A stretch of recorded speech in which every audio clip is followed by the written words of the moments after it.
पुण्यश्लोक अहिल्यादेवी होळकर कर्जमुक्ती योजना 2026 अंतर्गत शेतकऱ्यांना 2 लाख रुपयांपर्यंतची कर्जमुक्ती मिळणार आहे।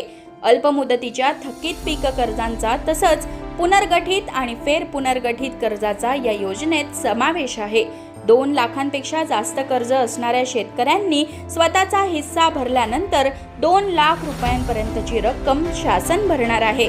समजा एखाद्या शेतकऱ्याचे 2,10,000 रुपयांचे कर्ज थकीत असेल तर त्या शेतकऱ्याने वरचे 10,000 रुपये भरल्यानंतर 2 लाख रुपयांपर्यंतची रक्कम शासन भरणार आहे। या योजनेमुळे शेतकऱ्यांना पुन्हा कर्ज मिळण्याचा मार्ग सुकर होणार आहे। तसंच या योजनेत जमीन धारणेची अट नाही। नियमित कर्जफेड करणाऱ्या शेतकऱ्यांना 50,000 रुपयांपर्यंत प्रोत्साहन लाभ सुद्धा मिळणार आहे। आता पाहूयात या योजनेचा लाभ कोणाला मिळू शकणार नाही। विद्यमान किंवा माजी मंत्री, आमदार आणि खासदार तसंच स्थानिक स्वराज्य संस्थांमधील विद्यमान आणि माजी सदस्य या योजनेसाठी पात्र नसतील।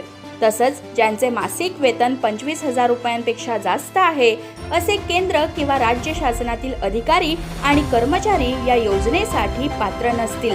सार्वजनिक क्षेत्रातील उपक्रमांमध्ये जसे की महावितरण, MIDC यांमध्ये कार्यरत असलेले आणि ज्यांचे मासिक वेतन 25,000 रुपयांपेक्षा जास्त आहे असे अधिकारी आणि कर्मचाऱ्यांना या योजनेचा लाभ घेता येणार नाही।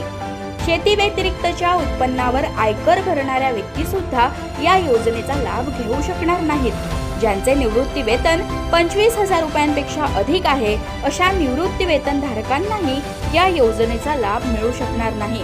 कृषी उत्पन्न बाजार समित्या, सहकारी संस्थांमधील अध्यक्ष, उपाध्यक्ष, सदस्य तसंच 25,000पेक्षा अधिक एकत्रित वेतन असलेले कर्मचारी, अधिकारी या योजनेसाठी अपात्र असतील।